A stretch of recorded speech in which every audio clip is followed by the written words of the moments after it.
Entonces, la hipótesis de Broglie, para poder entenderlo, hay que regresar al llamado espectro de radiación del hidrógeno. La primera prueba del espectro de radiación del hidrógeno se hace en 1884 a través del artículo de J.J. Balmer, que hace un experimento para poder entender cuál es el espectro de radiación del hidrógeno, ¿no? Les voy a compartir aquí este enlace. Quiero que vean este experimento. Ahí lo que tienen ustedes es un fluorescente de hidrógeno. Y eso que se está colocando ahí es una rejilla de difracción, ¿no? Eso es algo que deben haber visto en física óptica. Eso de ahí es una rejilla de difracción. Lo que se está haciendo es mirar, ¿no? La luz que se emite, ¿no? El hidrógeno que está siendo excitado ahí en el tubo, en ese tubo fluorescente. Y lo que se pueden ver ahí son esas líneas. Si ustedes, por ejemplo, hacen impactar luz del día común y corriente en una rejilla de difracción, lo que van a ustedes a observar aquí es el arco iris. Eso van a observar aquí, el arco iris. Es como cuando la luz impacta sobre un disco compacto, sobre un CD. No sé si ustedes habrán visto un CD alguna vez en su vida, son bastante jóvenes. Pero ahí, por ejemplo, ustedes tienen una rejilla de difracción y por lo tanto ven el arco iris. Aquí, como ven ustedes, no se nota el arco iris, ¿no? Lo que ustedes notan son simplemente algunas luces y cada uno de esos colores representan longitudes de onda. Ahí van dos, ahí sería el tercero. Son tres líneas que se notan ahí. ¿Ven? Entonces, en esta difracción de la luz del hidrógeno, no se ven todas las frecuencias del espectro de luz visible, por lo contrario, se ven solamente algunas partes. ¿Cómo explicar esa radiación, ¿no? La forma en que irradia el hidrógeno cuando es excitado? Una forma de explicarlo es a través de la teoría atómica de Bohr. Esto deben haberlo visto ustedes en la academia porque esto le suelen preguntar, ¿no? En el examen de admisión de la uni. De todas maneras, vamos a volver a mirarlo. La teoría atómica de Bohr se basa en una serie de experimentos y él la enuncia en 1913. En este artículo, On the Constitution of Atoms and Molecules by Niels Bohr, doctor en filosofía de Copenhague, ¿no? Él básicamente lo que hace es una revisión de todo lo que se podría entender hasta la época sobre cómo se podría explicar este fenómeno. Entonces él enuncia ciertos postulados. Estos postulados que enuncia Bohr, el primero dice, en el átomo un electrón se mueve en una órbita circular alrededor del núcleo bajo la influencia de la atracción de Coulomb entre el electrón y el núcleo y obedece a las leyes de la mecánica clásica. ¿Qué quiere decir eso? Quiere decir que él está asumiendo que el electrón gira alrededor del núcleo atómico, gira con una cierta velocidad y si cumple las leyes de la mecánica clásica, entonces la fuerza eléctrica aquí, la fuerza eléctrica de atracción, debe ser su fuerza centrípeta y por lo tanto debe ser mv² entre r, ¿no? Ese es el primer postulado de Bohr. El segundo postulado de Bohr dice que la infinidad de órbitas que permite la mecánica clásica, el electrón puede moverse solo en las que el impulso angular, o sea, el momento angular del orbital, es un múltiplo entero de la constante de Planck, dividida entre 2pi. Pues aquí él postula la cuantización, ¿no?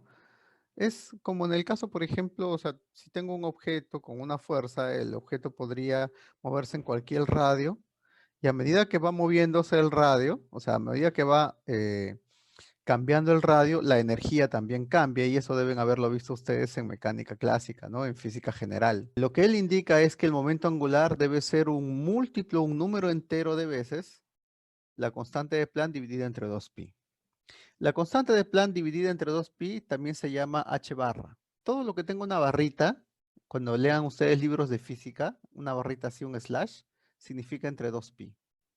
Por lo menos si es una magnitud, ¿no? A veces van a ustedes a ver en algunos libros de física, ustedes van a ver, por ejemplo, a veces esto, p slash.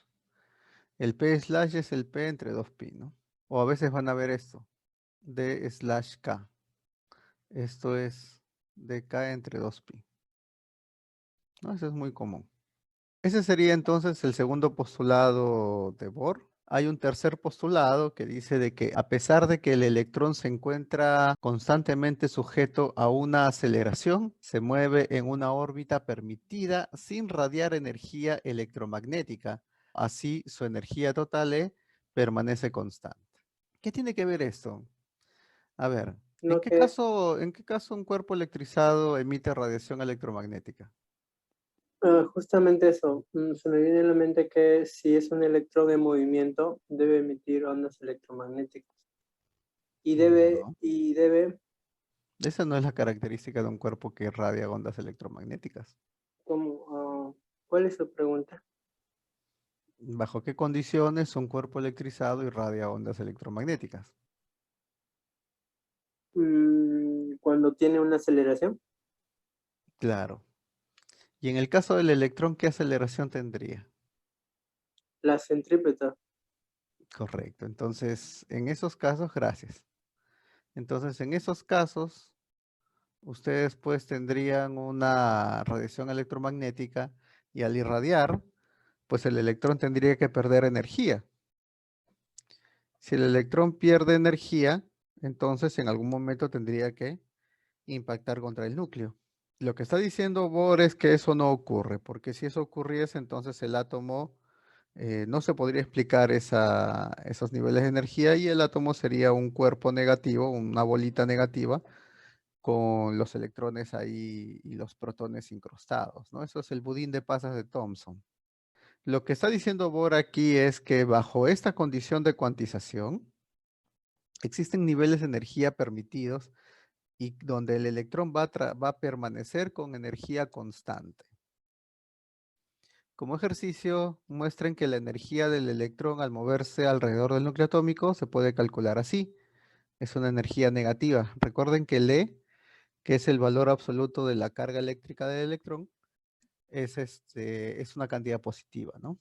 Si esta es la energía que va a tener el electrón en función del radio, y además se debe cumplir esta condición de cuantización, demuestren de que la energía permitida que depende de este número n se puede calcular de esta forma, ¿no? Donde ahí aparece justamente la constante de Planck con barra. A ver, 4.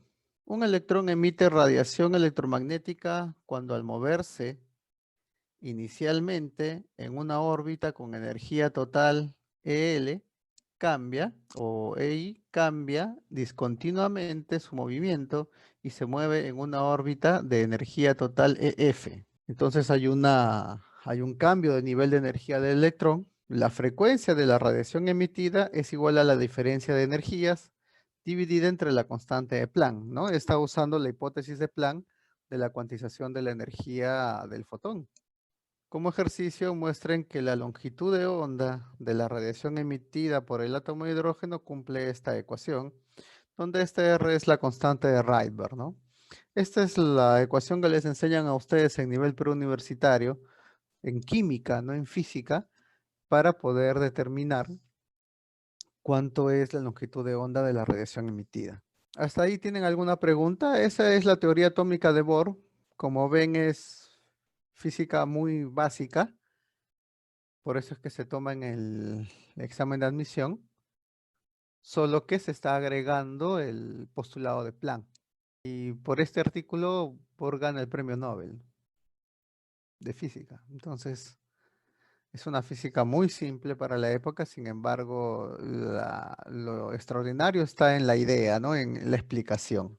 Como ejercicio, entonces, demuestren que el radio de las órbitas permitidas cumple esta expresión que tenemos aquí, donde este A sub 0 que reemplaza a varias cosas que están aquí, se conoce como el radio de Bohr, ¿no? Tiene una longitud equivalente a casi medio Armstrong, que es 10 a la menos 10 metros. De esa manera, Bohr, por ejemplo, lo que hace es explicar, ¿no?, la radiación del átomo de hidrógeno, asumiendo que de niveles superiores tenemos electrones que van a descender a niveles inferiores y al momento de descender van a emitir energía que está en función de esa radiación, de esa diferencia de energías entre los niveles. Lo que Balmer encuentra, por ejemplo, es esta serie espectral. Esos colores aparecen aquí, en la serie de Balmer. Pero noten que la serie de Balmer son saltos del electrón de niveles superiores al nivel 2. Por lo tanto, también deben haber saltos del electrón de niveles superiores al nivel 1 y de niveles superiores al nivel 3, 4, etcétera. Esas series espectrales ya no están en el espectro de luz visible, sino que están en el espectro de ultravioleta y el espectro del infrarrojo, y por lo tanto no las vamos a poder ver. Sin embargo, la teoría de Bohr predice esto. Entonces, para ver si la teoría de Bohr es cierta o no, lo que hacen los experimentales es hacer la espectroscopía del átomo de hidrógeno en esas frecuencias que se están prediciendo y uno llega a ver de que sí es cierto, ¿no? De que estas series espectrales existen y por lo tanto, por eso es que la teoría de Bohr del átomo fue en su época algo bastante extraordinario, ¿no? Ahora, ¿qué tiene que ver esto con el postulado de Broglie sobre que las partículas deberían tener longitud de onda? Entonces, aquí en el propio artículo de Broglie, él habla sobre el átomo de Bohr y trabaja con esta ecuación que está aquí, ¿no? Con esta ecuación de la cuantización del momento angular. ¿Qué es lo que de Broglie habla sobre esta cuantización del momento angular? Lo que él trabaja es tratar de introducir aquí la longitud de onda que él está proponiendo. Entonces, haciendo aquí una maniobra, pasando la masa a dividir, multiplicando por velocidad, ¿no? Esa es la cantidad de movimiento. H entre la cantidad de movimiento me daría la longitud de onda de Broglie. Y por lo tanto, obtendría que 2πr, ese producto 2πr debería ser n veces la longitud de onda de Broglie, que sería la longitud de onda del electrón, ¿no? Si que consideramos que el electrón tiene asociado una longitud de onda. Desde ese punto de vista, el movimiento del electrón alrededor del núcleo atómico tendría que estar asociado a ondas de esta forma. Es lo que él es como él lo entendía, ¿no? Tiene que haber ondas en que tú tienes una longitud de onda, ¿no? N longitudes de onda por cada una de las órbitas permitidas. Esto le da cierta base experimental a la idea de Broglie. Él está asociando esa longitud de onda a la cuantización que tenemos aquí de los niveles de energía. Una cosa interesante es que esto ocurre, ¿no? Para cualquier radio. Noten, por ejemplo, que aquí tendría un radio menor, un radio mayor, y es más, aquí debería tener, desde el punto de vista de alguien que trabaja con ondas, lo que yo debería tener aquí son ondas estacionarias de este tipo, ¿no? ¿No? Algo así. Y por lo tanto, el electrón aquí tendría una zona en la que no estaría bien definida su posición. Eso sí a pensar todavía a todo el mundo de qué cosa era esta loca idea de que el electrón tuviese una longitud de onda asociada. ¿Qué cosa es, no? Se siguió trabajando bajo esta idea de Broglie. Por si acaso la idea de Broglie es una idea a la que muy poca gente le hizo caso, en el sentido que fue escrita en esto que no es un artículo, ¿no? Esto es una tesis. Entonces, la hipótesis de Broglie fue trabajada en una tesis doctoral. Entonces, de Broglie cuando hizo esto era un físico bastante que recién estaba entrando a la carrera de investigación. Por lo tanto, la idea era bastante ingeniosa. Sin embargo, no tenía el peso que hubiese tenido si otra persona con más experiencia la hubiera enunciado, ¿no? Entonces la idea era tratar de entender qué cosa es esa longitud de onda. Además, 2 años después se comprueba, ¿no? Que se va a comprobar que los electrones ciertamente tienen un comportamiento ondulatorio. Después de que se comprueba que el electrón sí tiene un comportamiento ondulatorio, uno empieza a tratar de entender cuál vendría a ser esta longitud de onda del electrón, a qué estaría asociado.